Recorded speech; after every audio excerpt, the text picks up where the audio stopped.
ಭಾಗವತದಲ್ಲಿ ಯಮಧರ್ಮರಾಜನೇ ಹೇಳಿದ ಮಾತು. ಸದಾ ಅಲ್ಲ, ಒಮ್ಮೆ ಮಾಡಿದ್ರು ಸಾಕು ಅಂತ. ಬಟ್ ನಮಗೆ ಒಮ್ಮೆ ಮಾಡಿದ್ರೆ ಸಾಕು ಅನ್ನೋದು ಇಟ್ಕೊಂಬಂದ್ ಬೇಡ. ಸದಾ ಮಾಡು. ಏನ್ ಅದಕ್ಕೆ ಇನ್ವೆಸ್ಟ್ಮೆಂಟ್ ಇಲ್ಲ, ಗಂಟು ಹೋಗೋದೆ. ಕೃಷ್ಣ ಕೃಷ್ಣ ಕೃಷ್ಣ ವ್ಯಾಸರಾಜರಂತಾರೆ, ದಿನಕ್ಕೆ 3 ಬಾರಿ ಆದ್ರೂ ಮಾಡು. ಸಂತುಷ್ಟನಾಗಿ ಮುಕುತಿ ಕೊಟ್ಟು ಮಿಕ್ಕ ಭಾರ ಕೊಡುವೆನು. ಕೃಷ್ಣ ಕೃಷ್ಣ ಕೃಷ್ಣ ಎಂದು ನೆನೆಯಿರೋ. ಸಕಲ ವೇದ ಶಾಸ್ತ್ರ ಪಠಿಸಿ ಸಾರವನ್ನು ತಿಳಿದರೇನು. ಮಕರ ಕುಂಡಲ ಧರನ ನಾಮಕ್ಕೆ ಸಾಟಿಯಲ್ಲವೋ. ಕೃಷ್ಣ ಕೃಷ್ಣ ಕೃಷ್ಣ ಎಂದು ಬಾರಿ ಎಣೆಯಿರೋ. ಜನ್ಮವೇತ್ತಿ ಮಧ್ವಮತರ ಅನುಸರಿಸಿ ನಡೆಯಿರೋ. ಸುಮ್ಮನದಿ ಶ್ರೀಕೃಷ್ಣ ತನ್ನ ಲೋಕ ಕೊಡುವನೋ. ಸಕನ್ನನ ಕೃಷ್ಣವರವಿಂದಯೋ ನಿವೇಶಿತಂ ತದ್ಗುಣರಾಗೀರ್ಯ. ನದೇಯಂ ಪಾಶವೃಜಶ್ಚ ತದ್ಭವ ಸ್ವಪ್ನೇಪಿ ಪಶ್ಯಂತಿ ಜೀರ್ಣನಿಷ್ಕೃತಾಃ. ಒಮ್ಮೆ ಅಂತ ಕೃಷ್ಣವರವಿಂದಯೋ, ಕೃಷ್ಣನ ಪಾದಕಮಲಗಳಲ್ಲಿ ಮನಸ್ಸನ್ನ ಇಟ್ಟರೆ ಸ್ವಪ್ನದಲ್ಲೂ ಯಮಧರ್ಮರಾಜನ ದೂತರನ್ನ ಕಾಣೋದಿಲ್ಲ ಅಂತ. ಇಷ್ಟು ಭಗವಂತನ ನಾಮಸ್ಮರಣೆಗೆ ಮಹತ್ವ ಇದೆ. ಸಾಮಾನ್ಯವಾಗಿ ದೇವರ ಮಹಿಮೆಯನ್ನ ಚಿಂತನೆ ಮಾಡಬೇಕಾದ್ರೆ ಅರ್ಥಾನುಸಂಧಾನವೋ ಅಥವಾ ಅವನ ಲೀಲೆಗಳ ಚಿಂತನೆ. ಈಗ ನಮ್ಮ ಮಕ್ಕಳು ಸಣ್ಣವರಿದ್ದಾಗ ತುಂಟತನವನ್ನ ಮಾಡಿದರೆ ಅವನನ್ನ ನೆನೆಸಿಕೊಂಡು ಕೂಡಲೇ ಅದೆಲ್ಲ ನೆನಪಾಗತ್ತೆ. ಅಯ್ಯೋ, ಅವನ ಸೀಮೆಣ್ಣೆ ಚೆಲ್ಲಿದ್ದ, ಬೆಂಕಿ ಪಟ್ಟ, ಇನ್ನೇನೋ ಗೀರಿದ್ದ, ಇನ್ಯಾವುದೋ ಮಗು ಬೆಂಕಿನ ಮುಟ್ಟು ಬಾಯಿಗೆ ಹಾಕೊಂಡಿದ್ದ, ಹೀಗೆಲ್ಲ ಅವನ ಲೀಲೆಗಳನ್ನ ನಾವು ತಲೆಗೆ ತಂದ್ಕೊಳ್ತೇವೆ. ಇವನು ಇಷ್ಟು ಸಭ್ಯನಾಗಿದ್ದಾನೆ ಅಂದ್ರೆ ನಂಬಲಿಕ್ಕೆ ಆಗಲ್ಲ. ಸಣ್ಣ ವಯಸ್ಸಿನಲ್ಲಿ ಇವನು ಬಹಳ ತುಂಟ ಅಂತ. ನಿಮ್ಮ ಮಕ್ಕಳು ಮಾಡಿದ ಚೇಷ್ಟೆಗೆ ಒಂದು ಸೀಮೆ ಇದೆ. ಚೇಷ್ಟೆಯಲ್ಲಿ ಒಂದಿಷ್ಟು ನಮಗೆ ಆನಂದ ಕೊಡುವ ತಾಕತ್ತಿದೆ. ಇನ್ನೂ ಒಂದು ತಾಕತ್ತು ಅದಕ್ಕಿದೆ. ಏನು ಅಂದ್ರೆ ದೇವರನ್ನ ಸ್ಮರಿಸುವ ತಾಕತ್ತು ಇದೆ. ನಾವು ವಿಷ್ಣು ಸಹಸ್ರನಾಮ ಪಾರಾಯಣ ಮಾಡಬೇಕಾದ್ರೆ ಅವನ ಹೆಸರು ಏನಾದ್ರು ಅಲ್ಲಿ ಬಂದ್ರೆ, ಅಯ್ಯೋ ವಿಷ್ಣು ನೆನೆಸ್ಕೊಂಡ್ರೆ ಸಾಕಾಗತ್ತಪ್ಪ, ಏನು ತುಂಟ ಅಂತ ಈ ವಿಷ್ಣು ಹೋಗಿ ಈ ವಿಷ್ಣು ಮೇಲೆ ಬರುತ್ತೆ ನಮಗೆ.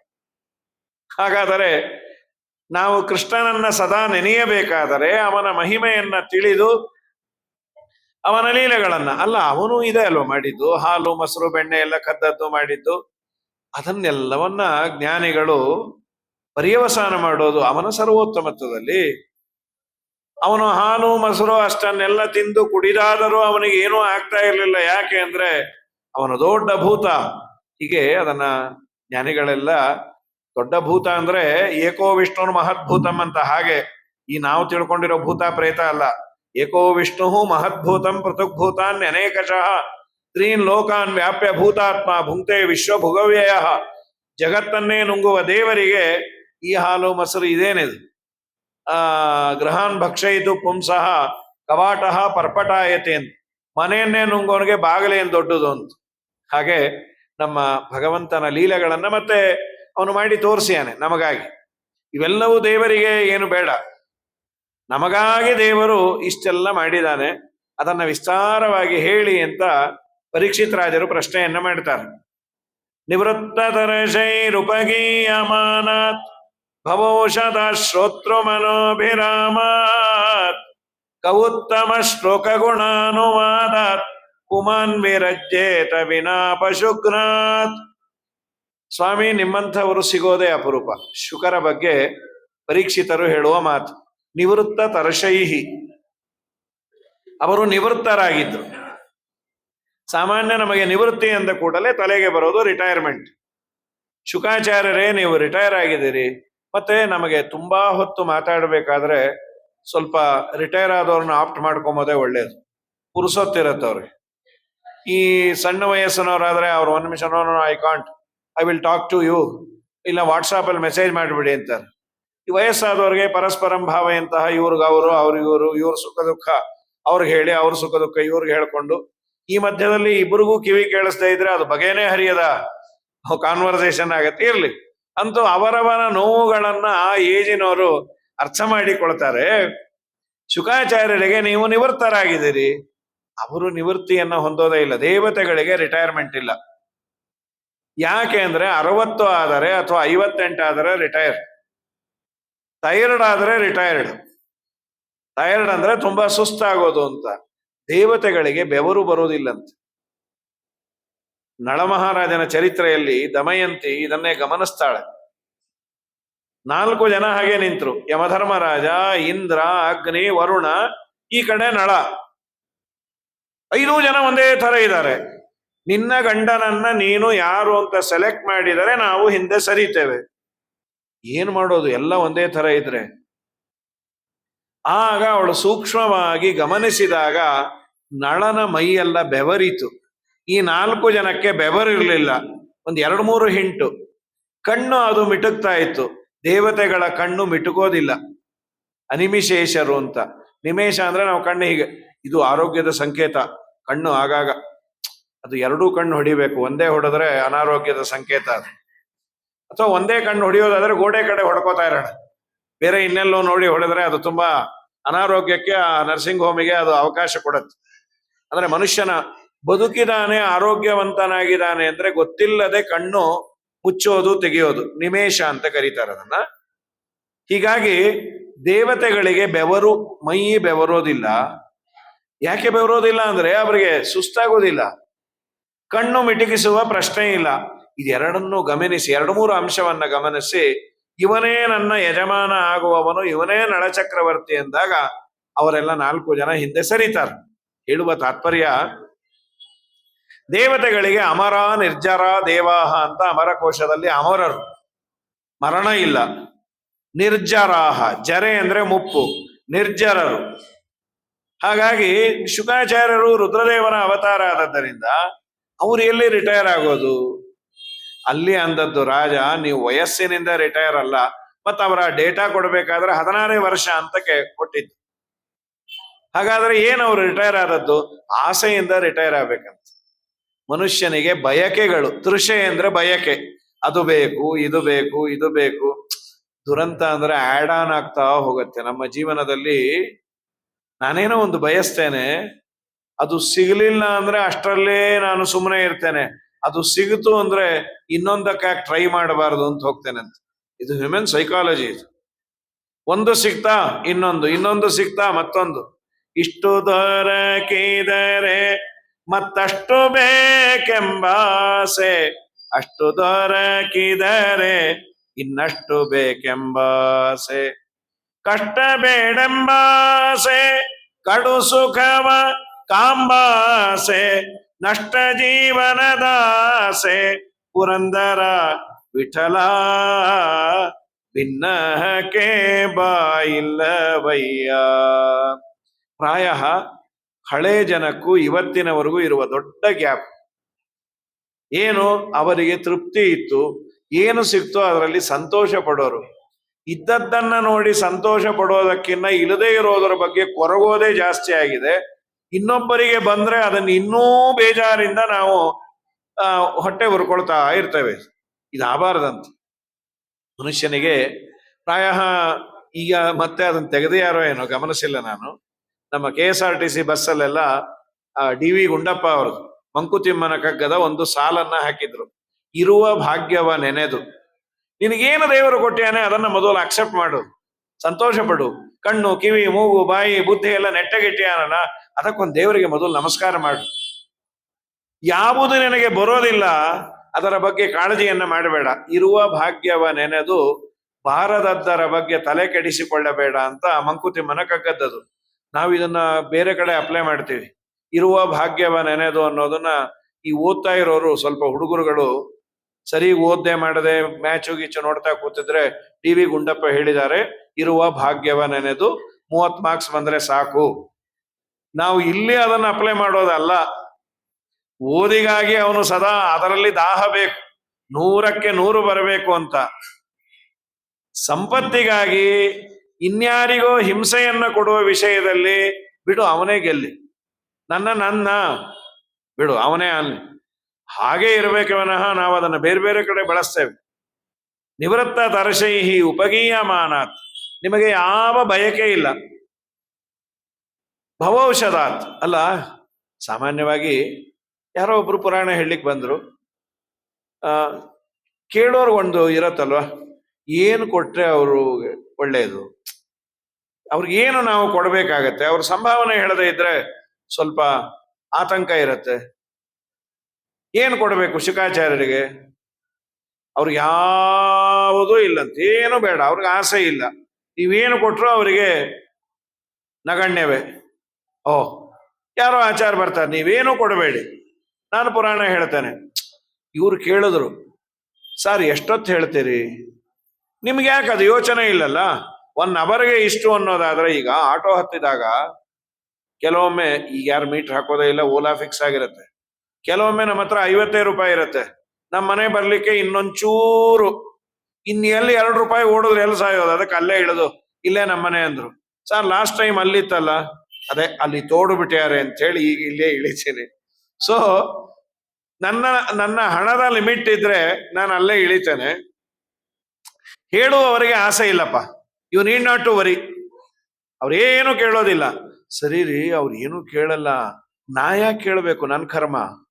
ಹೇಳೋರು ಹೇಳಿದ್ರು, ನೀವು ಕೂತ್ಕೊಳ್ರಿ, ನಾನು 12ರಿಂದ 15 ತಾಸು ಹೇಳ್ತೀನಿ ಸದ್ಯ, ಪುಣ್ಯ ಮೊದಲೇ ಹೇಳಿದ್ರಿ, ನಿಮ್ ಪಾಡಿಗೆ ನೀವು ಹೇಳ್ಕೊಳ್ರಿ, ಏನೋ ಹಾಫ್ ಎನ್ ಅವರ್ ಅಥವಾ 1 ಅವರ್ ಹೇಳಿದ್ರೆ ಸರಿ, ನಾನೇ ಕೇಳಬೇಕು. ಅಲ್ಲ ನಾನೇನು ಕೇಳ್ತಾ ಇಲ್ಲಲ್ಲ ನಿಮ್ಮನ್ನ, ನೀವು ನಮ್ಮನ್ನ ಕೇಳಲ್ಲ, ನಾವು ನಿಮ್ಮನ್ನ ಕೇಳಲ್ಲ, ನಿಮ್ ಪಾಡಿಗೆ ನೀವು ಹೇಳ್ಕೊಳ್ಳಿ ಅಂತ. ಅದಕ್ಕಂದ್ರು, ನಾನು ಯಾಕೆ ಕೇಳಬೇಕು, ಹೇಳುವ ಶುಕರಿಗೆ ಯಾವ ಬಯಕೆ ಇಲ್ಲ, ನಾನು ಯಾಕೆ ಕೇಳಬೇಕು. ಭವೌಷಧಾತ್, ಸಂಸಾರವೆಂಬ ರೋಗಕ್ಕೆ ಔಷಧಪ ದೇವರ ಮಹಿಮೆ. ಯಾವ ಮೆಡಿಕಲ್ ಶಾಪಲ್ಲೂ ಯಾವ ಮೆಡಿಕಲ್ ಸೈನ್ಸ್ ಅಲ್ಲೂ ಸಿಗದ ನೆಮ್ಮದಿಯನ್ನ ಕೊಡುವಂತಹ ದೊಡ್ಡ ಔಷಧ ದೇವರ ಮಹಿಮೆ. ಇವತ್ತು ಅದನ್ನು ನಾವು ಬಿಟ್ಟಿದ್ದೇವೆ, ತಿರಸ್ಕಾರ ಮಾಡಿದ್ದೇವೆ ಅನ್ನೋದಕ್ಕೇನೆ ನೆಮ್ಮದಿ ಶಾಂತಿಯನ್ನ ಕಳ್ಕೊಂಡಿದ್ದೇವೆ. ಇದು ಯೂನಿವರ್ಸಲ್ ಟ್ರೂತ್. ಇದು ಯಾರಿಗೆ ಒಂದಿಷ್ಟು ದೇವರ ಬಗ್ಗೆ ಕಾಳಜಿ ಇದ್ದು ಪ್ರಾಮಾಣಿಕವಾಗಿ ಮಂತ್ರಸ್ತೋತ್ರ ಪಾರಾಯಣ ಅಂತ ಇಟ್ಕೊಂಡು, ಸ್ವಾಮಿ ಏನು ಕೊಟ್ಟಿಯಾನೋ ಅದರಲ್ಲಿ ನಾನು ಇರ್ತೇನೆ, ಅತಿ ಸಣ್ಣ ವಯಸ್ಸಿಗೆ ನೀನ್ ಲಿಮಿಟ್ ಮಾಡ್ಕೊಳ್ಬೇಡ. ಅದು ಹೇಳದಲ್ಲ, ಅವ್ರವ್ರ ಪ್ರೊಫೆಷನ್ ಅಲ್ಲಿ ಅಡಿಗೆ ಅವನನ್ನು ಕರೆದಾಗ ಒಂದು 50 ಅಡಿಗೆ 50 ಐಟಮ್ ಹೇಳಿರ್ತೀವಿ, ಅವನೊಂದು ಕೋಸಂಬರಿ ಕಲಿಸ್ಬಿಟ್ಟು ಇಟ್ಟಂಗೆ ಇರುವೇನೋ ಹರಿ ಅಂದ್ರೆ ಮುಂದಿನ ಸಲ ಅವನ್ ಯಾರು ಕರೀತಾರೆ? ಅದಲ್ಲ, ಯಾರ್ಯಾರು ಏನನ್ನ ಕರ್ತವ್ಯ ಕರ್ಮ ಮಾಡಬೇಕು ಅದನ್ನ ಮಾಡು, ಅತಿಯಾಗಿ ಫಲದ ಬಗ್ಗೆ ಚಿಂತನೆ ಮಾಡಬೇಡ. ಅವನು ಕೊಡ್ತಾನೆ, ಕರ್ಮಣ್ಯೇವಾಧಿಕಾರಸ್ಥೆ ಮಾಫಲೇಶು ಕದಾಚನ ಅಂತದ್ದೇ. ಎಕ್ಸಾಮಿನೇಷನ್ ಅಲ್ಲಿ ನೀನು ಚೆನ್ನಾಗಿ ಆನ್ಸರ್ ಬರಿ, ಮಾರ್ಕ್ಸ್ ಏನು ಬರುತ್ತೋ ಅದನ್ನ ನಿನ್ನ ಪ್ರಾಚೀನ ಕರ್ಮ ಅದೆಲ್ಲವೂ ಡಿಪೆಂಡ್ ಆಗತ್ತೆ. ಎಕ್ಸಾಮಿನೇಷನ್ ನಲ್ಲಿ ನೀನು ಕ್ವಶನ್ಗೆ ಆನ್ಸರ್ ಬರೆಯೋದ್ರ ಬದಲು ನನಗೆ 90-95 ಬಂದ್ರೆ ಯಾವ್ಯಾವ ರೀತಿ ಸನ್ಮಾನ ಮಾಡ್ತಾರೆ, ಹಾರ ಯಾವ ತರದ್ದು ಅಂತ ವಿಚಾರ ಮಾಡ್ತಾ ಇದ್ರೆ ಬೆಲ್ ಹೊಡೆದು ಹೊರಗೆ ಹೋಗುವಂತ. ಹಾಗಾದರೆ ನಿವೃತ್ತ ತರಶೈ ರೂಪಗೀಯ ಮಾನಾತ್ ಔಷಧಾತೆ, ಸಂಸಾರವೆಂಬ ರೋಗಕ್ಕೆ ಇದು ಔಷಧ, ದೇವರ ವಾರ್ತೆ. ಅದನ್ನ ಕೇಳು, ಹರಿವಾರ್ತಯ ಕೇಳು, ಕೇಳಿದ್ದೆ ನೀ ಕೇಳು, ಅರಿಯರು ಅವರನ್ನು ಆಡು, ಅರಿಬೇದ ಗರವದ ಮೂಲವ ಕೀಳು, ಹೆಳವರ ಹರಟಗೆ ಪರವಶನಾಗದೆ, ಕರಿವರ ವರದನ ವರವನೆ ಬೇಡು ಮನವೇ, ಮಾಧವನ ಮರೆತುದರಿಂದ. ಪ್ರಾಯ ಇವತ್ತಿಗೂ ಆಬ್ಸಲ್ಯೂಟ್ ಆಗದೇ ಇರುವಂತಹ ಕೆಲವು ಮೆಟೀರಿಯಲ್ಸ್ ಅಂದ್ರೆ ದಾಸರ ಪದಪದ್ಯಗಳು, ವೇದವ್ಯಾಸ ದೇವರ ಪುರಾಣ ಸಂಹಿತೆ, ಅದನ್ನ ಎಷ್ಟೇ ಬಾರಿ ಕೇಳಿದರೂ ನಮಗೇನೋ ಒಂದು ಮನಸ್ಸಿಗೆ ಆನಂದವನ್ನ ಕೊಡುತ್ತೆ. ಪಾರಾಯಣವನ್ನ ಈಗ ನೋಡಿ, ಒಂದು ಸಿನಿಮಾ ಬಂದಾಗ ಆ ಸಿನಿಮಾ ಹಾಡು ಕೆಲವು ಕ್ಲಿಕ್ ಆಗತ್ತೆ, ಎಲ್ಲಾ ಹುಡುಗರ ಬಾಯಲ್ಲೂ ಅದೇ ಇರತ್ತೆ, ಯಾವ ಕಾರಲ್ಲೋ ವ್ಯಾನಲ್ಲೋ ಹೋಗಿದ್ರು ಅದೇ ಇರತ್ತೆ. ಅದು ಒಂದಾದ್ಮೇಲೆ ಒಂದೊಂದು ಕಾಲಕ್ಕೆ ಒಂದೊಂದು. ಆ ಕಾಂತಾರ ಅಂತ ಯಾವ್ದೋ ಸಿನಿಮಾ ಬಂತು, ಅದರದ್ದೆಲ್ಲರ ಟೇವ್ ಅಂತ ಎಲ್ಲಾರದು ಫೋನಲ್ಲಿತ್ತು. ಅದರಿಂದ ಯಾವ್ದೋ ಕೊಲವರಡಿ ಅಂತೀವೆಲ್ಲ ಇದ್ದದ್ದು ನಾ ಹೇಳ್ತಾ ಇರೋದು. ಅದು 1 ವರ್ಷ ಆದ್ಮೇಲೆ ವರ್ಷಾಬ್ದಿಕವೇ ಅದಕ್ಕೆ, ಆಮೇಲೆ ಇನ್ಯಾವನು ಕೇಳೋನಿರಲ್ಲ. ದಾಸರು ಮಾಡಿದ 600, 650, 700 ವರ್ಷದ ಪದಪದ್ಯಗಳು ಇವತ್ತು ಕೇಳಿದರೆ ಮೆಲೋಡಿಯಸ್ ಆಗಲ್ಲ. ಅದು ನನ್ನ ಜೀವನಕ್ಕೆ ಅದೊಂದು ಪಾಠ ಅಂತಾಗತ್ತೆ. ನೊಂದು ಬೆಂದಾಗ ನನಗೇನಾದ್ರೂ ತಂಪನ್ನ ಕೊಡುವ ಒಂದೆರಡು ಮಾತು ಅಂದ್ರೆ ಅದು ದಾಸರ ಪದಪದ್ಯಗಳು ಅನ್ನೋದಕ್ಕೆ ಅಬ್ಸಲ್ಯೂಟ್ ಆಗಿಲ್ಲ. ಅದನ್ನ ಮತ್ತೆ ಕೇಳ್ತೇವೆ ಅನ್ನೋದಕ್ಕೆ ನಾವು ಪುರಾಣಿಕರು ಬದುಕೊಂಡಿದೀವಿ. ಇಲ್ಲಾಂದ್ರೆ ಯೂಟ್ಯೂಬ್ ಅಲ್ಲಿ ಪಾಡಿದ್ದೆ ಕಿಸಬಾಯಿ ದಾಸ ಅಂತ ಅದು ಬಂದಿದ್ದೇ ಬರ್ತಾ ಇದ್ರೆ ಕೇಳೋರೆಲ್ಲ ಈಗ ಎಕ್ಸ್ಪರ್ಟ್ಸ್ ಆಗ್ಬಿಟ್ಟಿದ್ದಾರೆ. ಒಂದ್ ವೇಳೆ ನಾವು ತಪ್ಪಿದ್ರೆ ಆಚಾರ್ಯ ಇದನ್ನ ನಾವೇ ಮುಂದುವರಿಸ್ತೀವಿ ಅನ್ನೋ ಪರಿಸ್ಥಿತಿಯಲ್ಲಿದ್ದಾರೆ. ಆದರೆ ದೇವರ ಅನುಗ್ರಹ, ದೇವರ ಒಂದು ಶಕ್ತಿ, ನನ್ನ ಮಹಿಮೆಯನ್ನ ನೀನು ಎಷ್ಟೇ ಕೇಳಿದರೂ ಬೇಸರ ಬರದಂತೆ ಯೋಗ್ಯರಿಗೆ ಮಾಡುವ ಜವಾಬ್ದಾರಿ ನಂದು ಅಂತ ದೇವರು ಹೊತ್ತಿದ. ನಿವೃತ್ತ ತರಶೈ ರೂಪಗೀಯಮಾನ ಭವೌಷಧಾತ್ ಶ್ರೋತ್ರ ಮನೋಭಿರಾಮಾತ್, ಕೇಳುವರ ಕಿವಿಗೆ ಹಾಗೂ ಮನಸ್ಸಿಗೆ ಆನಂದವನ್ನ ಕೊಡತಂತೆ. ಶ್ರವಣ ಮನಕಾನಂದವೀವುದು ಈ ಪದ್ಯದ್ದೇ ತರ್ಜುಮೆ ಇದು. ಜಗನ್ನಾಥದಾಸರು ಅಂತಾರೆ, ಕರುಣಾಸಂಧಿಯ ಮೊದಲನೇ ಪದ್ಯ ಇದು. ಶ್ರವಣ ಮನಕಾನಂದವೀವುದು ಭವಜನಿತ ದುಃಖಗಳ ಕಳೆವುದು. ದೇವರ ಕಥಾಶ್ರವಣ ಮನಸ್ಸಿಗೆ ಆನಂದ ಕೊಡತ್ತೆ. ಜೀವನದಲ್ಲಿ ಏನೇನೋ ಡೆಸ್ಪಿರೇಷನ್ಸ್ ಇರತ್ತೆ. ಡಿಪ್ರೆಷನ್ಗೆ ಹೋಗಿದ್ದಾರೆ ಅಂತಾರೆ. ಯಾವ ಡಿಪ್ರೆಷನ್ಗೂ ಹೋಗುವಂಥದ್ದೇನೂ ಅವಶ್ಯಕತೆ ಇಲ್ಲ. ಸಂಸಾರ ಅಂದ್ರೆ ಇಷ್ಟೇ. ಯಾಕೆ ಇವತ್ತು ಡಿಪ್ರೆಷನ್ಗೆ ತುಂಬಾ ಹೋಗ್ತಾ ಇದ್ದೇವೆ ಅಂದ್ರೆ ಹಣ ನಮ್ಮನ್ನ ಏನ್ ಮಾಡಿದೆ, ನಮ್ಗೊಂದು ಭ್ರಮೆ ತರಿಸಿದೆ. ಐ ಕ್ಯಾನ್ ಪರ್ಚೇಸ್ ಎನಿಥಿಂಗ್ ಅಂತ ನಾನು ಅನ್ಕೊಂಡಿದ್ದೇ ಆಗ್ಬೇಕು. ಪ್ರಾಚೀನ ಕಾಲದಲ್ಲಿ ಈ ಭಾವನೆ ಇರ್ಲಿಲ್ಲ. ಬಡವಾನಿ ಮಡಗದಾಗಿರುವಂತ ಆಯ್ತಾ ಸಂತೋಷ, ಆಗ್ಲಿಲ್ವಾ ಹೋಗ್ಲಿ ಬಿಡ್ರಿ ನಮ್ಮ ಹಣೆಯಲ್ಲಿ ಬರದಿಲ್ಲ ಅಂತ. ಈಗ ಹಾಗಲ್ಲ, ನಾ ಅನ್ಕೊಂಡಿದ್ದಾಗಲೇಬೇಕು. By hook or crook I should achieve it. ದೇವರಂತಾನ, ಮಗನೇ ನಾನೊಬ್ಬ ಇದ್ದೇನೆ, ನೀ ಏನ್ ತಿಪ್ಪುರ್ಲಾಗ ಹಾಕಿದ್ರು ಅದ್ ನಿನಗೆ ದಕ್ಕಿರಬಾರ್ದು. ಮರಳಿ ಮರಳಿತ ಪಡೆಯದ ಭಾಗ್ಯಕ್ಕೆ ಹೊರಳೊರಳತ್ತರೆ ಬಂದೀತೆ ಹರಿ ನಿನ್ ಒಲುಮೆಯು ಆಗುವ ತನಕ ಅರಿತು ಸುಮ್ಮನೆ ಇರುವುದೇ ಲೇಸು. ಕೊಡುವ ನನಗೆ ಯಾವಾಗ ಕೊಡಬೇಕು ಗೊತ್ತು, ಕಿತ್ಕೊಂಬೋದು ನನಗ್ ಗೊತ್ತು. ಈಗ ಬಾಯಿ ಮುಚ್ಕೊಂಡಿದ್ರೆ ನಿನಗೆ ನೀಟಾಗಿ ನಾನು ನೋಡ್ಕೋತೇನೆ ಅಂತ. ಹೀಗಾಗಿ ಭವೌಷಧಾತ್ ಅದನ್ನೇ ಶ್ರವಣ ಮನಕಾನಂದವೀವುದು ಭವಜನಿತ ದುಃಖಗಳ ಕಳೆವುದು ವಿವಿಧ ಭೋಗಗಳನ್ನು ಇಹ ಪರಂಗಳಲ್ಲಿತ್ತು ಸಲಹುವುದು ಭುವನ ಪಾವನ ಬೆನಿಪಲ ಕುಮೀಧವನ ಮಂಗಲ ಕಥೆಯ ಪರಮೋತ್ಸವದಿ ಕಿವಿಗೊಟ್ಟಾಲಿಪುದು ಭೂಸುರರು ದಿನ ದಿನದಿ. ಸಮಸ್ಯೆ ಇದೆಯಾ? ಸಂಸಾರದಲ್ಲಿ ಏನೇನೋ ನೋವಿದೆಯಾ? ಸ್ವಲ್ಪ ಹೊತ್ತು ಭಗವಂತನ ವಾರ್ತೆಯನ್ನ ಕೇಳೋದು ಪ್ರಾಕ್ಟೀಸ್ ಮಾಡು. ಮನಸ್ಸು ಕೊಟ್ಟು ಅದನ್ನ ಪ್ರಾಕ್ಟೀಸ್ ಮಾಡು. ಪುಣ್ಯವೂ ಇದೆ, ಟೈಮ್ ಪಾಸು ಆಗತ್ತೆ, ಸಮಸ್ಯೆಗಳು ನಿನ್ನಿಂದ ಪಾಸ್ ಆಗತ್ತೆ. ಇಲ್ಲ ಅಂದ್ರೆ ಅದು ನಿನ್ನ ಹತ್ರನೇ ಕೂತಿರತ್ತೆ. ಶ್ರವಣ ಮನಕಾನಂದವೀವುದು ಭವಜನಿತ ದುಃಖಗಳ ಕಳೆಯುವುದು. ಸಂಸಾರದಲ್ಲಿ ಉಂಟಾದ ಸಮಸ್ಯೆಗಳನ್ನ ಅದು ಕಳೆಯತ್ತೆ. ಸರಿ, ಕೃಷ್ಣನ ಕಥೆಯನ್ನ ಯಾಕೆ ಕೇಳ್ತಾ ಇದ್ದೀವಿ? ನಮ್ಮ ಹಿರಿಯರಿಗೆ ತುಂಬಾ ಉಪಕಾರ ಆಗಿದೆ ಆ ರೂಪದಿಂದ. ಪಿತಾಮಹ ಮೇ ಸಮರೆ ಅಮರಂಜಯೈ ದೇವೋರಥಾದ್ಯಾತಿರತೈಸ್ತಿಮಿಂಗಿಲೈ ದುರತ್ಯಯಂ ಕೌರವ ಸೈನ್ಯ ಸಾಗರಂ ಕೃತ್ವಾ ತರನ್ವತ್ಸ ಪದಂ ಸ್ಮ ಯತ್ಪ್ಲವಾಹ. ಇದರ ವಿಶ್ಲೇಷಣೆಯನ್ನ ಭಾಗವತದಲ್ಲಿ ಒಂದು ರೀತಿಯಲ್ಲಿ ಅವನು ಹೇಳಿದ್ದು ನನ್ನ ಹಿರಿಯರು ಅಂದ್ರೆ ಪರೀಕ್ಷಿತನ ಹಿರಿಯರು ಅಂದ್ರೆ ಪಾಂಡವರು. ಪರೀಕ್ಷಿತನ ಅಪ್ಪ ಅಭಿಮನ್ಯು, ಅಭಿಮನ್ಯುವಿನ ಅಪ್ಪ ಪಿತಾಮಹ ಅಂದ. ಪಿತಾಮಹ ಅಂದ್ರೆ ತಂದೆಯ ತಂದೆ. ಅರ್ಜುನ, ನಕುಲ, ಸಹದೇವ, ಭೀಮಸೇನ, ಧರ್ಮರಾಜ ಇವರುಗಳಿಗೆ ತುಂಬಾ ಉಪಕಾರ ಮಾಡಿದ ರೂಪ ಕೃಷ್ಣ ರೂಪ. ಸಮರೇ ಅಮರಂಜಯಿ, ಏನು ಅವನು ಮಾಡಿದ್ದು? ದೊಡ್ಡ ಯುದ್ಧ, ಮಹಾಭಾರತ ಯುದ್ಧ. ದೇವತೆಗಳ ವರದಿಂದ ಅವರೆಲ್ಲ ಅವಧ್ಯರು. ಅಪೋಸಿಟ್ ಸೈಡ್ ಅಲ್ಲಿ ಇದ್ದಂತಹ ಭೀಷ್ಮಾಚಾರ್ಯರು, ದ್ರೋಣಾಚಾರ್ಯರು, ಕೃಪಾಚಾರ್ಯರು ಎಲ್ಲರೂ ಬಹಳ ದೊಡ್ಡ ದೊಡ್ಡ ಯೋಧರು. 11 ಅಕ್ಷೋಹಿಣಿ ಸೈನ್ಯ. ಇಂಥ ಯೋಧರ ವಿರುದ್ಧವಾಗಿ ಗೆಲ್ಲಬೇಕು ಅಂದ್ರೆ ಸಾಧ್ಯವೇ ಇರಲಿಲ್ಲ. ಈ ಮಧ್ಯ ಅವನು ಪೂರ್ಣ ಕುಸಿದು ಹೋದ ಅರ್ಜುನ. ನಾನು ಇವರನ್ನೆಲ್ಲ ಎಲ್ಲಿ ಯುದ್ಧ ಮಾಡಿ ಕೊಲ್ಲಲಿ? ಇವರೆಲ್ಲ ನನ್ನ ಕ್ಲಾಸ್ಮೇಟ್ಸ್ ಕೆಲವರು, ನನ್ನ ಗುರುಗಳು ಕೆಲವರು, ನನ್ನ ತಂದೆಯ ಸ್ಥಾನ ಕೆಲವರು. ಗುರುನ್ನ ಹತ್ವಾ ಹಿ ಮಹಾನುಭಾವಾನ್ ಶ್ರೇಯೋ ಭೋಕ್ತುಂ ಭೈಕ್ಷ್ಯಂ ಅಪೀಹ ಲೋಕೆ.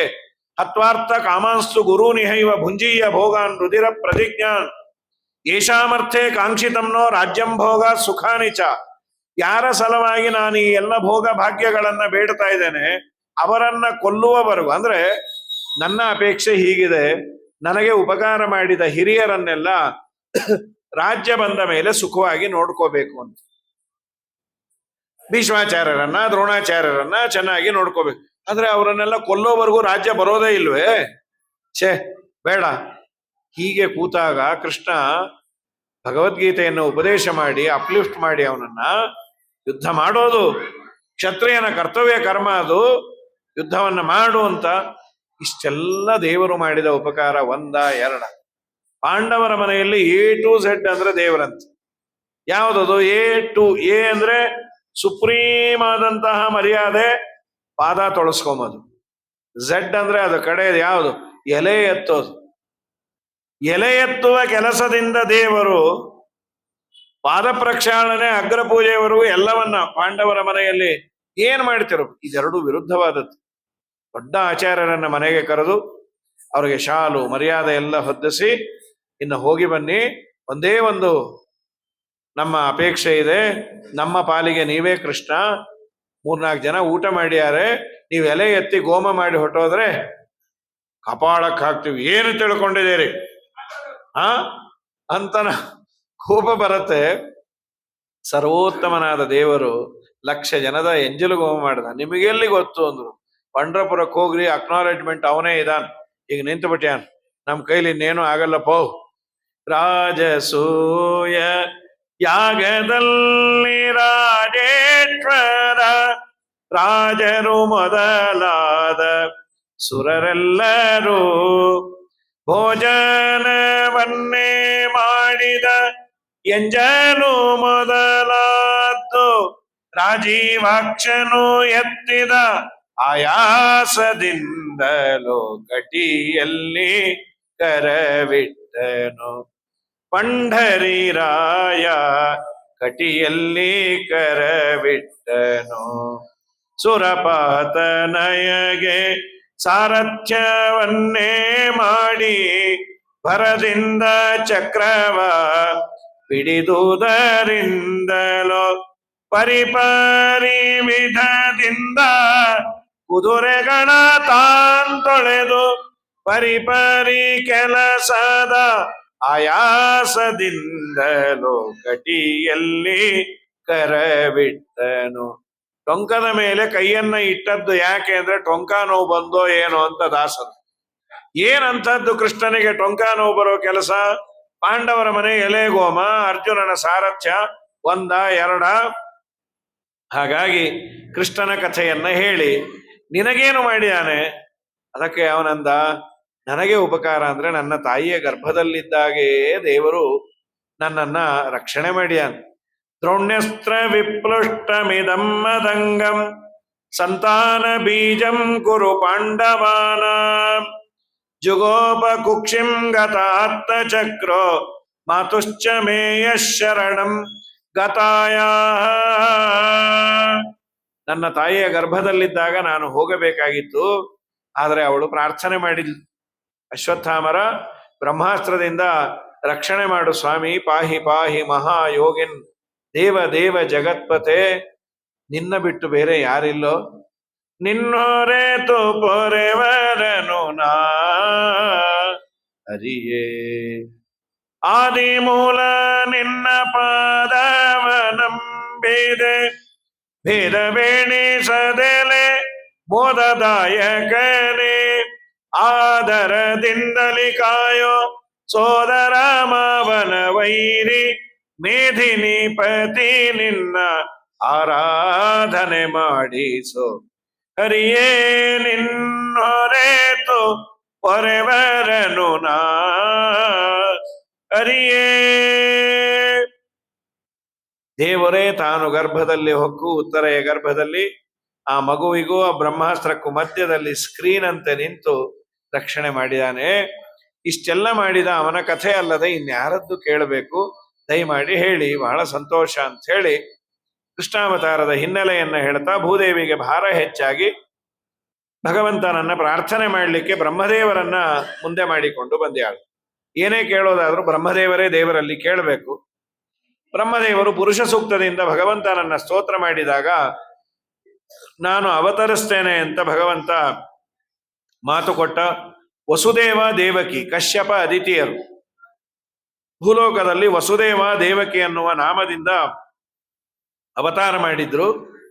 ಅವರ ಮನೆಯಲ್ಲಿ ಭಗವಂತನ ಅವತಾರ, ಅದು ಬ್ರಹ್ಮದೇವರು ಹೇಳಿದ್ರು, ತಪಸ್ಸು ಮಾಡಿದ್ದಾರೆ ಅವರು. ಅವರ ಮನೆಯಲ್ಲಿ ನೀನು ಅವತಾರ ಮಾಡಬೇಕು, ಹಾಗೆ ಆಗಲಿ. ವಸುದೇವನಿಗೆ ದೇವಕಿಯನ್ನ ಕೊಟ್ಟು ವಿವಾಹ. ಕಂಸ ಅಂತ ಕಾಲನೇಮಿ ಅನ್ನುವ ಅಸುರ, ತನ್ನ ತಂಗಿ ಅವಳು.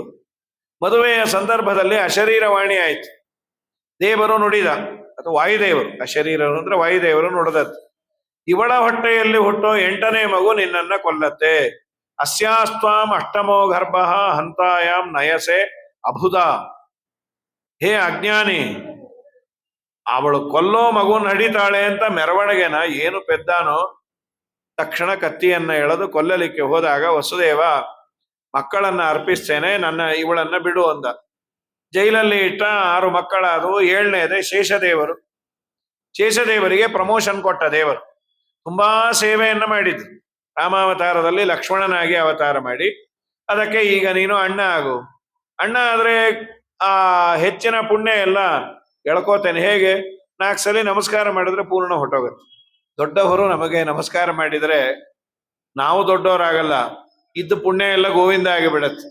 ಅದಕ್ಕೆ ಕೇರ್ಫುಲ್ ಆಗಿರುವಂತಾರ. ನಮಗೆ ಅಪೇಕ್ಷೆ ಇರತ್ತೆ, ಎಲ್ಲರೂ ನಮಸ್ಕಾರ ಮಾಡಿದ್ರು ಸಾರ್, ಇವತ್ತು ಆಚಾರಗೂ ಬಿಡ್ಲಿಲ್ಲ, ನಾನು ಅವ್ರ ಕೈಲೂ ನಮಸ್ಕಾರ ಮಾಡಿಸ್ಕೊಂಡೆ, ಗೋವಿಂದ ಆಗಿಬಿಡ್ತೇವೆ. ನಾವು ಅತಿ ಸಣ್ಣವರು. ಪ್ರಕೃತದಲ್ಲಿ ಶೇಷದೇವರನ್ನ ಸಂಪ್ರೇಷಯಂತಿ ಸ್ಮ ನರೈರ್ನರೇಂದ್ರ, ಅದಕ್ಕೆ ಬೇರೆ ವ್ಯೂನ್ನೇ ಕೊಡ್ತಾರೆ ವಾದಿರಾಜ ಸ್ವಾಮಿಗಳು. ಯಾಕೆ ಕೊಟ್ಟು ಕಳಿಸಿದ್ದು? ನಮ್ಮ ಸ್ವಾಮಿ ಬರಬೇಕಾದ್ರೆ ಜಾಗ ಶುದ್ಧ ಇರ್ಬೇಕ್ರಿ, ದೇವರ ಮನೆ ಶುದ್ಧ ಇರ್ಬೇಕು. ಎಲ್ಲಿ ಶುದ್ಧತೆ ಇದೆ ಅಲ್ಲಿ ದೇವರು, ಅದೊಂದು ಗ್ಯಾರಂಟಿ. ಕ್ಲೀನ್ಲಿನೆಸ್ ಇದ್ರೇನೆ ದೇವರು ಬರೋದಂತ. ಹಾಗಾಗಿ ದೇವರನ್ನ ಅನ್ನೋದಕ್ಕೇನೆ ದೇವರ ವಸ್ತ್ರ ಬೆಳ್ಳಗೆ ಇರಬೇಕು ಅಂತ. ಏನೋ ದುರಂತ, ನಮಗೆ ಮಡಿ ಅಂದ್ರೆ ಕಪ್ಪು ಅನ್ನೋ ಕಲ್ಪನೆ ಇದೆ. ದೇವರ ವಸ್ತ್ರ ಅಂದ್ರೆ ಕಾಫಿ ಸೋಸೋ ಬಟ್ಟೆ ಇದ್ದಾಗಿರತ್ತೆ ಕೆಲವರು. ಒರೆಸಿ ಒರೆಸಿ ಒರೆಸಿ ಇನ್ನು ಮಡಿಪಂಚೆ ಅಂತೂ ಯೋ ಅದೇನದು, ನೀರಲ್ಲಿ ತೊಯ್ಯಲ್ಲ, ಬೆಂಕಿಯಲ್ಲಿ ಸುಡಲ್ಲ. ಹಾಗಿರಬಾರ್ದು. ದೇವರು ಬರಬೇಕಾದ್ರೆ ಸ್ವಚ್ಛ ಮಾಡು, ನೀ ಹೋಗಿ ಅಲ್ಲಿ ಸ್ವಚ್ಛ ಮಾಡು, ಆಮೇಲೆ ನಾನು ಬರ್ತೇನೆ. ವಾದಿರಾಜರು ಕೊಟ್ಟಂತಹ ರಾಜರ ದೃಷ್ಟಾಂತ. ರಾಜರುಗಳು ಊರಿಂದ ಊರಿಗೆ ಹೋಗ್ಬೇಕಾದ್ರೆ ಮೊದಲು ಬೆಟಾಲಿಯನ್ನ ಕೊಟ್ಟು ಕಳಿಸೋರು. ಅವ್ರಿಗೆಲ್ಲ ರೂಮು, ಆ ರೂಮಲ್ಲಿ ಹಾಸಿಗೆ, ಆಮೇಲೆ ತಿನ್ಲಿಕ್ಕೆ ಫಳಾರ ಎಲ್ಲ ವ್ಯವಸ್ಥೆ ಆದ್ರೆ ರಾಜರಿಗೆ ಇನ್ಫಾರ್ಮೇಶನ್ ಹೋಗೋದು ಬರೋದು. ಇವತ್ತೊಂದು ರೀತಿ ನಾವೆಲ್ಲ ರಾಜರೇ ಇಲ್ಲ, ಪ್ರಜೆಗಳೇ ಪ್ರಭುಗಳು ಅಂತ. ನಾವು ಊರು ಕೇರಿಗೆ ಹೋಗ್ಬೇಕಾದ್ರೆ ರೂಮು, AC ಎಲ್ಲ ಬುಕ್ ಮಾಡಿ. ಯಾರೋ ಬದ್ರಿ ಯಾತ್ರೆ ಹೋಗೋನು ಬದ್ರಿಗೆ ಒಂದು ಹೋಗ್ಲಿಲ್ಲ, ಯಾಕೆಂದ್ರೆ AC ರೂಮ್ ಬುಕ್ ಆಗ್ಲಿಲ್ಲ ಅಂತ. ಬದ್ರೀಲಿ ಹಾಕ್ಬೇಕು AC ಅನ್ನು. ನಮ್ಗೆಲ್ಲಾದ್ರೂ AC ಅಭ್ಯಾಸ ಎಷ್ಟೊತ್ತಿರ್ತಾ ಇದೆ, ½ an hour. ಅಲ್ಲಿ ಸ್ವಯಂ AC ಒದ್ದಾಡಿ ಸಾಯ್ತಾ ಇರ್ತೀವಿ, ಹೀಟರ್ ಬೇಕಲ್ಲಿ. ಇವನಿಗೆ AC ಆಗ್ಲಿಲ್ಲ ಅಂತ ತಲೆ ಬಿಸಿ ಮಾಡಿಕೊಂಡು ಬಂದೆ ಅಂತ. ನಾವೆಲ್ಲ ಊರು ಕೇರಿ ಹೋಗ್ಬೇಕಾದ್ರೆ ಇನ್ನೂ ಮಡಿವಂತರು ಊರಿಗೆ ಹೋಗ್ಬೇಕಾದ್ರೆ ನೋಡ್ಬೇಕು, ಅಯ್ಯೋ ಅಲ್ಲಿ ಏನು ಸಿಗಲ್ಲ ಅಂತ ಪಾಪ. ಇಷ್ಟು ಡಬ್ಬ, ಒಂದು 5-6 ಡಬ್ಬ. ಅದು ಆಧ್ಯಾತ್ಮಿಕ, ಆದಿದೈವಿಕ, ಆದಿಭೌತಿಕ ಅಂತ ಕೆಲವರು, ಇನ್ನು ಕೆಲವರು ಅನ್ನಮಯ, ಪ್ರಾಣಮಯ, ಮನೋಮಯ, ವಿಜ್ಞಾನಮಯ, ಆನಂದಮಯ ಕೋಶ ಅದಕ್ಕೆ ಬೇಕು ಅಂತ ಹೇಳಿ ಅಯ್ಯೋ ಏನದು ಮಾಡಿಕೊಂಡು ಹೋಗೋದು. ಚಕ್ಲಿ, ನಿಪ್ಪಟ್ಟು, ಕೋಡುಬಳೆ, ಈ ಕಡೆ ಗಟ್ಟಿ ಅವಲಕ್ಕಿ, ತೆಳು ಅವಲಕ್ಕಿ, ಕುಟ್ಟ ಅವಲಕ್ಕಿ, ಇನ್ನೊಂದು ಪ್ಯಾಕೆಟ್ ಅಲ್ಲಿ ಕೆಟ್ಟ ಅವಲಕ್ಕಿ. ಆ ಕೆಟ್ಟ ಅವಲಕ್ಕಿ ಯಾರಿಗೆ ಅಂದ್ರೆ ಯಾರನ್ನ ಕೇಳಿದ್ರೆ ಅವ್ರು ಕೊಡಕ್ಕಂತ. ಅವ್ರು ಅದನ್ನು ತಿಂದ್ರೆ 1 ತಿಂಗಳು ಇಡೀ ಬದರಿ ಯಾತ್ರೆ ಅದೇ ತೇಗು. ಪ್ಯಾಕೆಟ್ ನೋಡಿದ್ರೆ ಅವ್ರು ಊಟ ಸೇರ್ತಾ ಇರ್ಲಿಲ್ಲ. ಹಾಗಾಗಿ ನಮ್ಮ ಸ್ವಾಮಿ ಅಂದ, ನೀನು ಹೋಗು, ನಾನು ಬರ್ತೇನೆ. ದುರ್ಗಮ್ಮನಾಗೆ ಹೇಳಿ ಆ ಮಗುವನ್ನ ಎಳಸಿ ಇನ್ನೊಂದು ಗರ್ಭದಲ್ಲಿಟ್ಟು ತಾನು ಉಳಿತ. ಬ್ರಹ್ಮಾದಿ ದೇವತೆಗಳು ಬಂದು ಸ್ತೋತ್ರ ಮಾಡಿದ್ದಾರೆ, ಅದೇ ಗರ್ಭಸ್ತುತಿ. ಸತ್ಯೋರತಂ ಸತ್ಯ ಪರಂ ತ್ರಿಸತ್ಯಂ ಸತ್ಯಸ್ಯ ಯೋನಿಂ ನಿಹಿತಂಚ ಸತ್ಯೇ ಸತ್ಯಸ್ಯ ಸತ್ಯಂ ಮುತ ಸತ್ಯ ನೇತ್ರಂ ಸತ್ಯಾತ್ಮಕಂ ತ್ವಾಂ ಶರಣಂ ಪ್ರಪನ್ನಾಃ. ಏಕಾಯನೋಸೋ ದ್ವಿಪಲಸ್ತ್ರಿಮೂಲಃ ಚತುರಸ ಪಂಚಶಿವ ಷಡಾತ್ಮ ಸಪ್ತತ್ವಗಷ್ಟ ವಿಟಪೋ ನವಾಕ್ಷ ದಶಚ್ಛದಿ ದ್ವಿಕಗೋ ಖ್ಯಾದಿ ವೃಕ್ಷ. ಒಂದು ಆಶ್ರಯ, ಒಂದು ಮರ. ಆ ಮರಕ್ಕೆ ಆಶ್ರಯ ಪರಮಾತ್ಮ, ಪ್ರಕೃತಿಗೂ ಆಶ್ರಯ ಭಗವಂತ. ಆ ಮರದಲ್ಲಿ 3 ಬೇರು 2 ಹಣ್ಣು, ಹಣ್ಣಿನಲ್ಲಿ 4 ರಸ. ಆ ಮರಕ್ಕೆ ಆಲದ ಮರ ಮೇಲಿನಿಂದ ಕೆಳಗೆ ಬೇರು ಬಂದಂತೆ ಅವಾಂತರ ಬೇರುಗಳು. ಆ ಮರಕ್ಕೆ 5 ಬಿಳಲು ಅಂತ ಕರೀತಾರೆ ಅದನ್ನ. 6 ಬಗೆಯ ವಿಕಾರಗಳು ಆ 6 ವಿಕಾರ, 7 ತೊಗಟೆ, 8 ರೆಂಬೆ, 9 ಪೊಟರೆ, 10 ಎಲೆ, 2 ಹಕ್ಕಿ ಕೂತಿದೆ. ಆ ಮರ ಯಾವುದು ಅಂದ್ರು. ನೀನೇ ಆ ಮರ ಅಂದ್ರು. ನಾನೇ, ಈ ನನ್ನ ದೇಹವೇ ಒಂದು ಮರ. ಜಯವದೆ ಈ ಮನೆತನಕ್ಕೆ ಬಿಡು ಬಿಡು ಬಿಡು ಬಿಡು ಮನ ಸಂಶಯವ. ಆ ಶ್ಲೋಕವನ್ನೇ ಪುರಂದರದಾಸರು ಕನ್ನಡಕ್ಕೆ ತರ್ಜಮೆ ಮಾಡಿದ. ಇದು ಕನ್ನಡದ ಪಜಲ್, ಇದು ದಾಸ ಸಾಹಿತ್ಯದ ಪಜಲ್ ಇದು. ಜಯವದೆ ಈ ಮನೆತನಕ್ಕೆ ಬಿಡು ಬಿಡು ಬಿಡು ಬಿಡು ಮನ ಸಂಶಯವ. ಜಗವೆಂಬೋ ಗಿಡ ಹುಟ್ಟಿ ತಣ್ಣ 3 ಬುಡದ ಗಿಡ ಕೇಳಣ್ಣ. ಹಣ್ಣುಗಳೆರಡು 5 ಹಣ್ಣಿನೊಳಗೆ 4 ರಸವು ಬಿಳಲು 5 5 6 ಬಗೆಯ ವಿಕಾರ ಕೇಳು 7 ಬಗೆಯ ಕೆಂಗಲು ಬಣ್ಣ. ರೆಂಬೆಗಳೆಂಟು 5 ಅಕ್ಷಬೋಧಕ್ಕೆ 9 ಐತೆ, ಎಲೆಗಳು 10 5 ಹಕ್ಕಿಗಳೆರಡು ಕೂಡ ಇದಾವೆ. ಒಂದೇ ಹಕ್ಕಿ ಹಣ್ಣು ತಿಂತೈತೆ, ಮತ್ತೊಂದು ಹಕ್ಕಿ ನೋಡುದ ದಪ್ಪ. ಉಣ್ಣೋ ಹಕ್ಕಿ ಬಡವಾಗೈತೆ, ಉಣ್ಣದ ಹಕ್ಕಿ ಬಲವಾಗೈತೆ. ಬಿಡು ಬಿಡು ಬಿಡು ಬಿಡು ಮನ ಸಂಶಯವ. ಶುಕನಂಬ ಹಕ್ಕಿ ಹೇಳುತ್ತದಪ್ಪ. ಆ ಬುಡುಬುಡುಕೆ ಹಾಡೋನ ಹಕ್ಕಿ ಬ್ಯಾಡೋ, ಈ ಶುಕ ಹೇಳಿದ ಹಕ್ಕಿ ಕೇಳು ಅಂದ್ರು. ಏನದು? ನಮ್ಮ ದೇಹವೇ ಒಂದು ಮರ. ಇದರಲ್ಲಿ ಇದಕ್ಕೆ ಆಶ್ರಯ ಭಗವಂತ, ಒಂದು ಆಶ್ರಯ. ಇದರಲ್ಲಿ 2 ಹಣ್ಣು ಅಂತ. ಯಾವುದದು? ಸಕಾಮ ಕರ್ಮ ಮಾಡಿದರೆ ಒಂದು ಫಲ, ನಿಷ್ಕಾಮ ಕರ್ಮ ಮಾಡಿದವರಿಗೆ ಮತ್ತೊಂದು ಫಲ. ಆಮೇಲೆ 3 ಬೇರು ಅಂದ್ರು. ಸತ್ವಗುಣ, ರಜೋಗುಣ, ತಮೋಗುಣ, ತ್ರಿಗುಣಾತ್ಮಕವಾದ ದೇಹ, ಅದೇ ಬೇರು. ಹಣ್ಣಿನೊಳಗೆ 4 ರಸ. ಹಣ್ಣು ಅಂದ್ರೆ ರಸ ಇರ್ಬೇಕಲ್ವಾ? ರಸ ಇಲ್ಲದೆ ಇದ್ರೆ ಹಣ್ಣು ಅಂತ ವ್ಯವಹಾರ ಮಾಡೋದು ಸರಿ ಇರೋದಿಲ್ಲ. ಈಗೆಲ್ಲ ಕೆಲವು ಹಣ್ಣು ಅಂತ ಮಾಡ್ತಾರೆ, ಸೀಬೆ ಹಣ್ಣು ಅಂತಿರ್ತಾರೆ. ಏನು ಗಟ್ಟಿಮುಟ್ಟಿಯಾಗಿರುತ್ತೋ ಕೆಲವು, ಹೆಚ್ಚೋದ್ರಲ್ಲಿ ಪ್ರಾಣ ಹೋಗತ್ತದು. ಯಾವುದೋ ಒಂದು ನಿಂಬೆ ಹಣ್ಣು ತಂದಿದ್ದ ಅವನು, ಚೀಪು ಅಂತ, 10 ರೂಪಾಯಿಗೆ 50. ಏನೋ ಕಷ್ಟಪಟ್ಟು ಹೆಚ್ಚಿ ಹಿಂಡಕ್ಕೆ ಪ್ರಯತ್ನ ಮಾಡದ 3 ಸಲಿ ವಾಯುಸ್ತುತಿ, 4 ಸಲಿ ವಿಷ್ಣು ಸಹಸ್ರನಾಮ ಮುಗೀತು. ಒಂದು ಹನಿ ಬಿದ್ದಿಲ್ಲ. ಕಡೆಗೆ ಇವನ ಪ್ರಯತ್ನವನ್ನ ನೋಡಿ ದೇವರು ಪ್ರೀತನಾಗಿ 1 ಹನಿ ಬೀಳಿಸ್ದ. ಅದು ನಿಂಬೆ ಹಣ್ಣಿಂದಲ್ಲ, ಇವನು ಒಣಗಾಕಿದ ಧೋತ್ರದಿಂದ ಬಿದ್ದಿತ್ತದು 1 ಹನಿ. ಹಾಗಾಗಿ ಹಣ್ಣಿನೊಳಗೆ 4 ರಸವು ಅಂದ್ರೆ ಧರ್ಮ, ಅರ್ಥ, ಕಾಮ, ಮೋಕ್ಷ, ಚತುರ್ವಿಧ ಪುರುಷಾರ್ಥಗಳೇ 4 ರಸ. ಆದರೆ ಹಣ್ಣಿನಲ್ಲಿ 3+1 ಮಾಡಿದಾನೆ. ಸಕಾಮ ಕರ್ಮ ಮಾಡಿದರೆ ಕೊಡುವ ಹಣ್ಣಿನಲ್ಲಿ ದೇವರು ಧರ್ಮ, ಅರ್ಥ, ಕಾಮಗಳನ್ನ ತುಂಬಿದಾನೆ. ನಿಷ್ಕಾಮ ಕರ್ಮ ಮಾಡಿದರೆ ಮೋಕ್ಷ ಅನ್ನೋ ಒಂದು ರಸ ಕೊಡ್ತಾನೆ. ಮೋಸ ಹೋಗೋದು ನಾವಲ್ಲೇ. ದೇವರು ಕೇಳ್ತಾನೆ, ನಿನಗೆ 3 ಬೇಕೋ 1 ಸಾಕು? ಮೋಕ್ಷ ಯಾರು ಕೇಳೋದೇ ಇಲ್ಲ. ಧರ್ಮ, ಅರ್ಥ ಅದು ಕೊಡುವಂತ, ಕಾಮ ಏನೇನು ಕಾಮನೆಗಳಿದೆಯೋ ಅದೆಲ್ಲ ಫೀಡ್ ಮಾಡುವಂತ. ಮೋಕ್ಷ ಯಾಕೆ ಬೇಡ? ಅಯ್ಯೋ ಈ ಸದ್ಯಕ್ಕೆ ಬೇಡಪ್ಪ, ಸುಮ್ಮನೆ ಅದನ್ನೆಲ್ಲ ತೆಗೆದುಕೊಂಡು ದೇವರಂತಾನು ಅದನ್ನ ಟ್ರೈ ಮಾಡು. ಅಲ್ಲ, ಈ 3 ಲಾಸ್ ಆಗತ್ತಲ್ಲ. ಆ ಮೋಕ್ಷಕ್ಕಾಗಿ ಪ್ರಯತ್ನ ಮಾಡಿದ್ರೆ ಈ 3 ಬೇಡ ಅಂದ್ರೂ ಬರತ್ತೆ. ರಾಘವೇಂದ್ರ ಸ್ವಾಮಿಗಳಿಗೆ ಇಂಥ ದೊಡ್ಡ ಯೋಗ್ಯತೆ ಬಂದದ್ದೇ ಹರಿಪಾದ ಕಂಜ ನಿಷೇವಣ ಲಬ್ಧ ಸಮಸ್ತ ಸಂಪತೆ ಅಪರೋಕ್ಷೀಕೃತ ಶ್ರೀಶಃ ಸಮುಪೇಕ್ಷಿತ ಭಾವಜಃ. ಮನ್ಮಥನ ಕಾಮನೆಗಳನ್ನ ಮೆಟ್ಟಿ ನಿಂತದ್ದರಿಂದ ದೇವರು ಎದುರಿಗೆ ಬಂದ ನಿಂತು. ವೈದಿಕ ಪದವಿಯ ಐದಿಸುವವಗೆ ಲೌಕಿಕ ಐದಿಸುವುದು ಬಲುಖ್ಯಾತೆ. ಮೈದುನ ಗೊಲಿದ ಶ್ರೀ ವಿಜಯ ವಿಠಲ ನಿನ್ನ ಪಾದ ಸಾಕ್ಷಿ ಅನುಭವವೋ. ನಿನ್ನ ಒಲುಮೆಯಿಂದ ನಿಖಿಳ ಜನರು ಬಂದು ಮನ್ನಿಸುವರು ಮಹಾರಾಯ. ಮೋಕ್ಷ ಕೊಡೋನಿಗೆ ಇದು ತಾನಾಗಿ ಕೊಡ್ತಾನಂತೆ ದೇವರು, ಬೋನಸ್ ಇದು.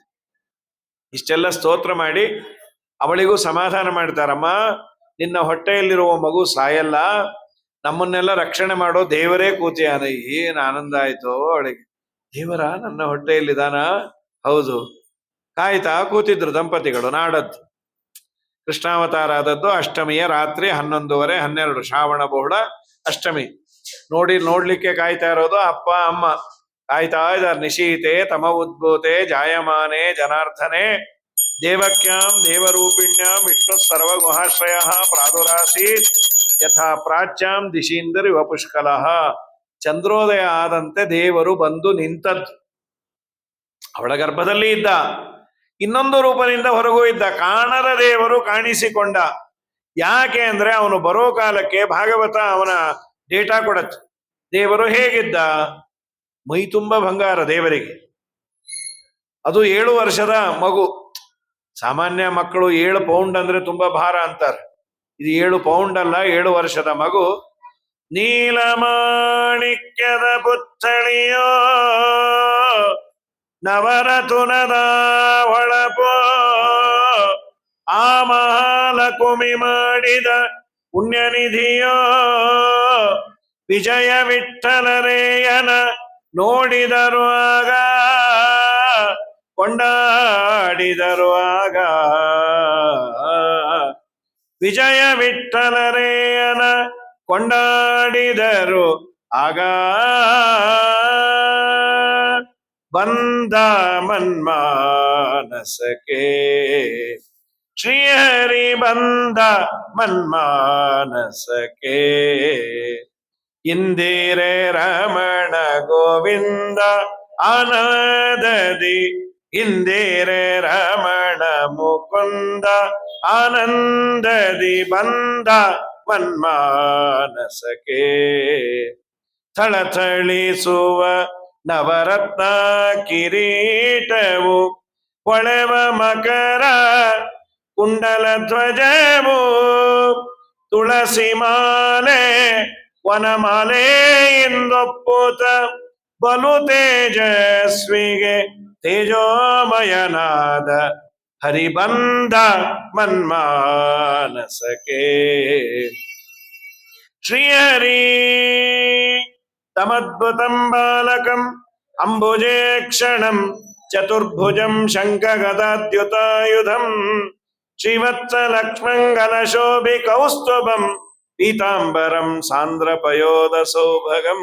ಪೀತಾಂಬರಧಾರಿಯಾಗಿ ಶಂಖ ಚಕ್ರ ಗದಾ ಪದ್ಮ ಕರ್ಣ ಕುಂಡಲ ಕಿರೀಟ ಎಲ್ಲ ಹಾಕಿಕೊಂಡು ಕೃಷ್ಣ ಶ್ರಾವಣ ಬಹುಳ ಅಷ್ಟಮಿ ಅವತಾರ ಮಾಡಿ ನಾಳೆ ದಿವಸ ಅವನ ಲೀಲೆಗಳನ್ನ ಬಾಲಲೀಲೆ ನೋಡುವ. ನಾಳೆ 7ಕ್ಕೆ ಬರ್ತೇನೆ. ಇಷ್ಟು ರಶ್ ಇರ್ಲಿಕ್ಕಿಲ್ಲ, ಸಿಕ್ಕಾಬಟ್ಟೆ ರಶ್ ಇತ್ತು ಇವತ್ತು. ಬಿಟ್ಟಿದ್ದು 6:20. ಯಾವ ರಸ್ತೆ ನೋಡಿದ್ರು ರಶ್ಶು. ರಸ್ತೆಗಳೆಲ್ಲ ಅಗಿದು ಬಿಟ್ಟಿಯಾರು ತುಂಬಾ. ಹಾಗಾಗಿ ಪ್ರಾಯ ಆ ಕಡೆಯಿಂದ ಯಾರಾದ್ರೂ ಕಾರಲ್ಲಿ